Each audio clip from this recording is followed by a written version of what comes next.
Hello, Sarah. Okay, I've got your workup right here. One of my first one's my favorite. Chose the colors that was a reference photo of DNA. I love the colors and contrast from the photo of Paul himself. I want to address that in 1 second here.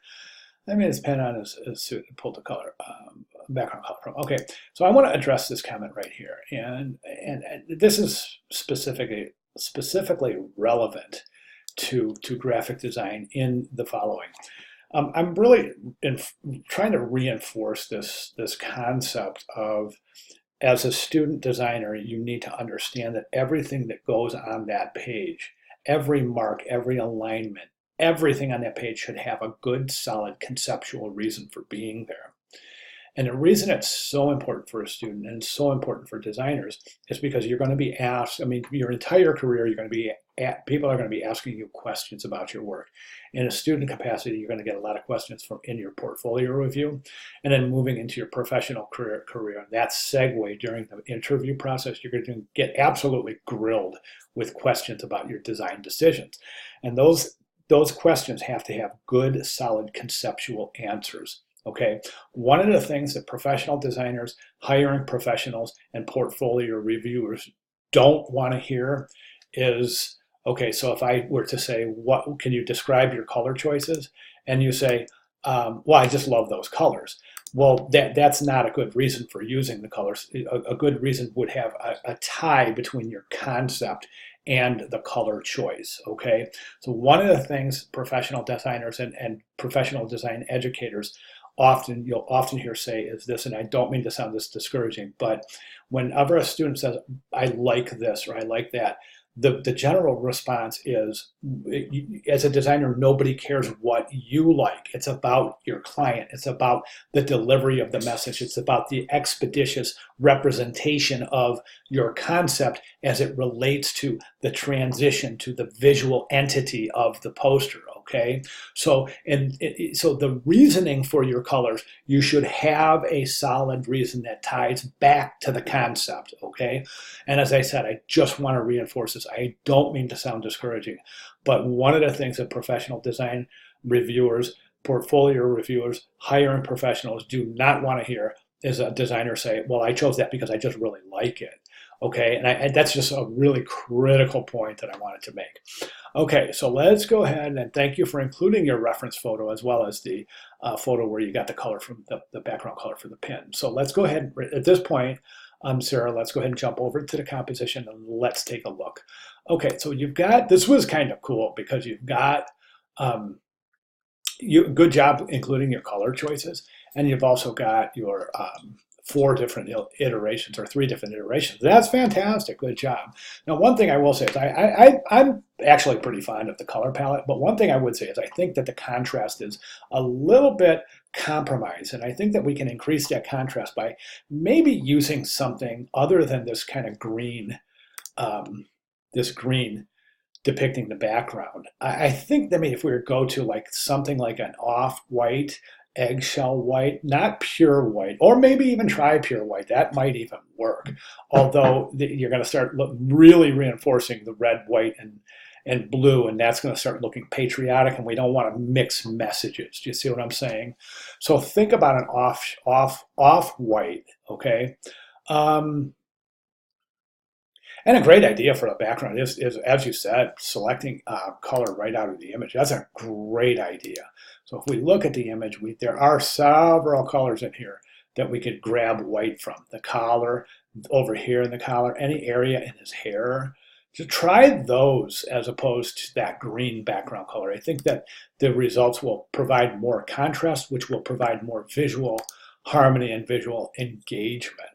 Okay, now of your 4 examples or your 3 examples, I think you said this one is your favorite, and I'm not feeling this one only because I'm just not feeling the L also acting, the DNA strand acting as the L, and then also the vertical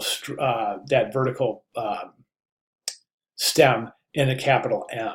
Okay, I think this is, which one? Yeah, this one, I don't think this one works because this will look like ends up looking like a spiral staircase.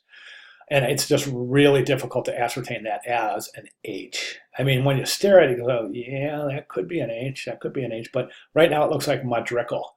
So you see what I'm saying? Instead of Modric, it looks like Madrigal. And we don't want to do that. I think this is your solution right here. However, I'm just not, again, I'm not a big fan of sharing um, these vertical stems. And one of the reasons that's problematic here is because the width of the stroke for the lowercase l is theoretically the same width as the vertical stroke for the M, but you've got this diagonal on the M and it creates this unusual negative space right there. And that is really visually stressful. So my recommendation is this. I also think that using this technique twice, I don't think it works. I would use it only on the M, and the reason being is because it does a nice job drawing the name to the subhead. So in that regard, I think it works conceptually, and I also think it works mechanically, um, as it is able to follow continuation. So we go right from his last name right to the subhead, which creates a really tight meaning, a really tight relationship between the name and the subhead. Mechanistic studies of DNA.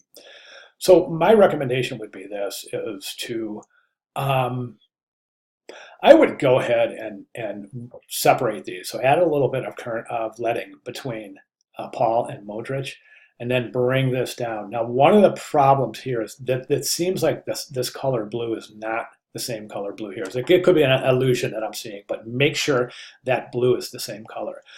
Watch your lines here. Some these lines, some of them, this could be a PDF rendering, but those lines don't look, yeah, those are really uneven, and some are crooked, and so really want to tighten that up. And the other thing I want to mention is this, is that right now I think one of the problems is that this stroke right here is a lot thicker than the DNA strokes, and you want a high degree of consistency there. So this is going to entail, I know these are tapered, but at the thick end, I would make it a little bit thicker, try to get a little bit closer to the width of the stroke for the uppercase M. All right, I'm going to back down here a little bit further, and just quickly in summary, and I do believe that the typeface for the subhead is a little bit large in comparison to the typeface for the laureate's name.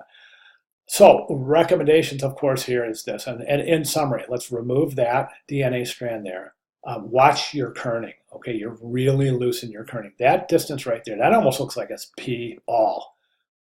All. It doesn't really look like Paul. That's the reason that is because of that wide space right here. I think all of your kerning is super wide. It almost looks like default kerning. Have you kerned this? If you haven't, I would get in there and start reducing the spaces between the letters in Paul Modric. Okay, so at that point, so remove this, adjust your kerning, increase the leading between Paul and Modric. So you got a little space there. And at that point, increase the stroke size for the DNA strands and try to get a little bit more visual consistency between the blue part of the DNA strand, and the stroke width of the letter, the capital M.